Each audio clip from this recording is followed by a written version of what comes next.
Baik, saya akan melanjutkan yang berikutnya, yakni C. Contoh aktivitas orang tua mendampingi anak belajar geometri dan pengukuran.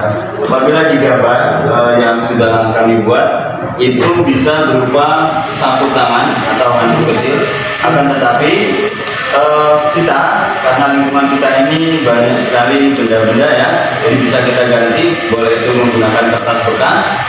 Kalau pengalaman saya pribadi itu biasanya karena kita banyak kertas bekas, maka kertas bekas itulah yang kita berikan kepada anak-anak.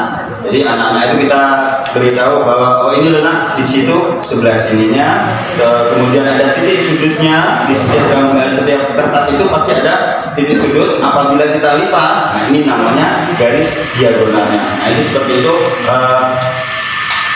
untuk memberikan unsur-unsur pada anak, pengenalan pada anak itu. Kemudian ada unsur bangun ruang. Nah, bangun ruang ini sebagai pengenalan pertama itu kita bisa menggunakan rubik ya, dimana sisinya itu ada beberapa warna, ada merah, kuning, ada hijau, ada putih, tergantung rubiknya. Kalau rubik dari Cina itu banyak warnanya, tapi kalau rubik lokal biasanya hanya warna itu saja. Tuh bedanya. Nah, kemudian pengenalan rusuk di sini kita akan memberikan dari satu titik ke titik lainnya, itu kita bisa kenalkan kepada anak sehingga didapatlah dalam satu rubik itu ada berapa rusuk. Demikian juga dengan titik sudutnya, diagonal sisi serta diagonal ruang. Bagaimana cara mengenalkan diagonal sisi? Nah ini kita akan menggunakan kardus. Itu kalau di sekolah biasanya saya gunakan itu kardus bekas mie instan. Nah itu kita beri kalau ini tuh apa, papan untuk ini tuh Bu, papan untuk ulangan. Nah, ya kayak gitu. Itu kita letakkan di pinggirnya. Nah ini kita kasih tahu ke anak. Jadi anak beberapa kelompok itu membawa sendiri peralatannya, nanti mereka memperagakan bahwa oh ini yang dinamakan dengan diagonal ruang dan diagonal sisi. Lanjut Bu. Kemudian kita juga bisa memberikan pada peserta didik ataupun anak-anak ya itu tentang bangun datar, baik dari segi yang mereka lihat sendiri atau yang mereka mainkan bersama teman-temannya. Misalnya rumah ya, di rumah itu ada apa saja bisa kita lihat. Begitu mereka melihat rumah dari luar itu sudah tampak segitiga dari sisi atapnya, itu sudah mencerminkan segitiganya. Bisa mereka mengibaratkan itu segitiga. Kemudian tampak dari luar juga ada jendela. Mereka akan oh ini yang namanya apa, persegi panjang. Kemudian mereka menemukan lagi masuk ke dalam ruangan ada jajar genjang.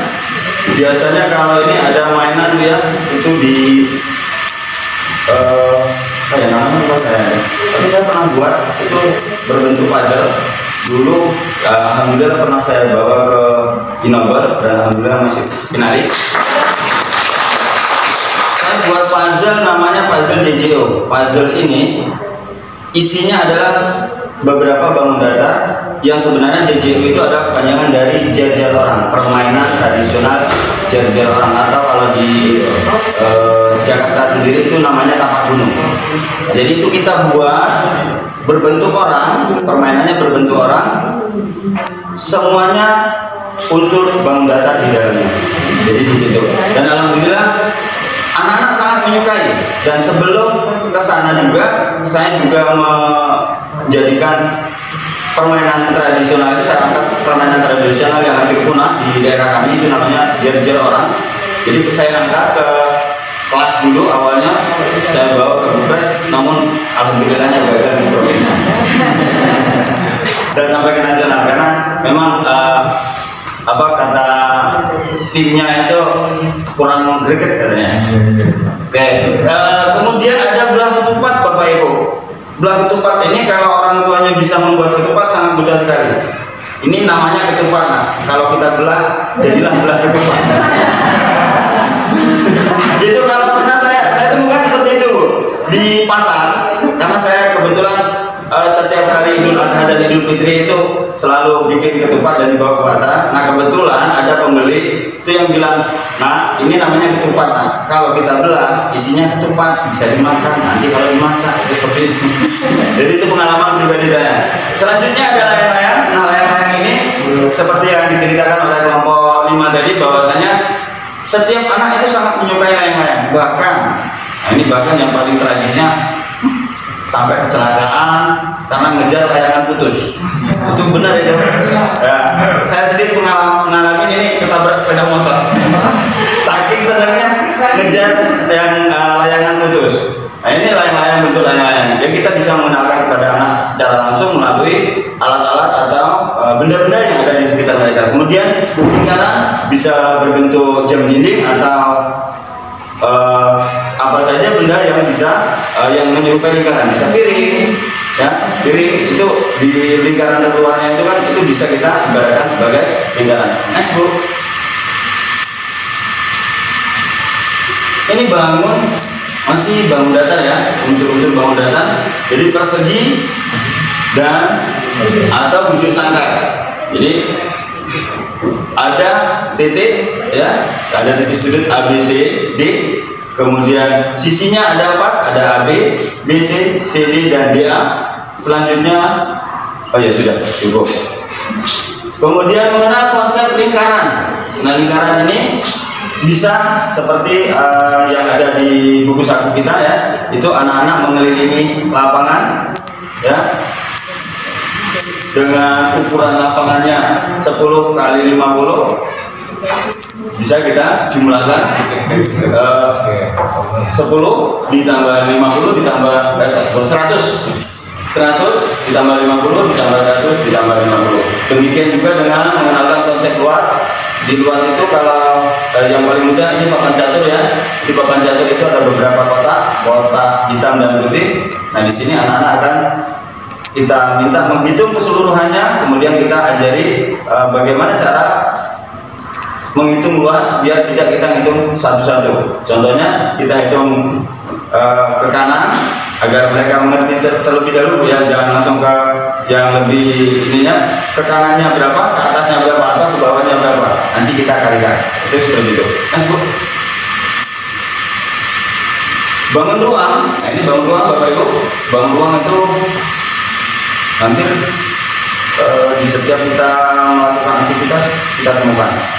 Di sana ada kotak, kemudian ada almari yang di dalam rumah kita nggak usah jauh-jauh. Kemudian ada tabung itu bisa tabung gas, bisa tabung celengan. Kemudian juga ada kerucut bisa berupa topi caping seorang petani ya, dan lain sebagainya. Nah, bangun ruang ini adalah sebuah bangun 3 dimensi yang mempunyai volume, ya, isi serta dibatasi oleh sisi-sisi. Nah, ini ada kubus. Kubus itu memiliki 12 rusuk dan 8 titik sudut. Balok juga sama. Kemudian kerucut memiliki 2 sisi. Rusuk tidak punya. Juga titik sudut memiliki titik puncak. Next Bu, yang juga panjang. Kemudian ada kolom. Apa itu kolom? Nah kolom, misalnya kita pada sebuah botol air mineral ya, itu banyak air yang bisa ditampung di dalam botol. Itulah yang dinamakan kolom. Jadi kolom itu adalah isi yang ada di dalam sebuah wadah. Bisa jadi botol air mineral, bisa jadi tabung gas dan lain sebagainya. Selanjutnya ini adalah punya Bu Siti Khadijah.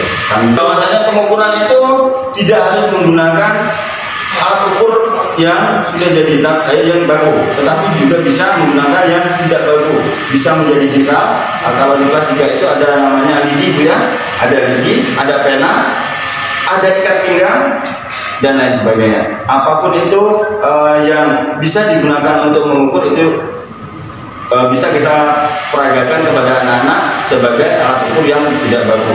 Kemudian setelah kita mengenalkan alat tidak baku tersebut, baru kita mengenalkan alat ukur yang lebih baku. Contohnya itu meteran. Demikian juga aktivitas menimbang. Untuk menimbang ini Bapak Ibu, seperti pada gambar ini kemungkinan ya. Kalau saya pribadi di daerah saya tidak ada lagi timbangan seperti ini. Yang ada timbangan duduk, baik itu 2 kilo, 5 kilo, 10 kilo. Tapi kalau timbangan yang bisa seperti ini kalau saya perhatikan itu di Jogja masih banyak Bu ya, di pasar-pasar masih menggunakan ini. Tapi kalau di tempat kita nggak ada Bu. Jadi susah kalau mau mencari timbangan seperti ini. Yang ada juga paling timbangan 1 kuintal itu yang tinggi untuk nimbang apa namanya karet atau nimbang sawit beras itu. Next, untuk aktivitas mengukur volume seperti yang ada pada gambar ya ini, bagaimana cara mengukur volume air dalam teko. Itu bisa kita peragakan juga kepada anak-anak di lingkungan rumah dinas. Masih ada Kang?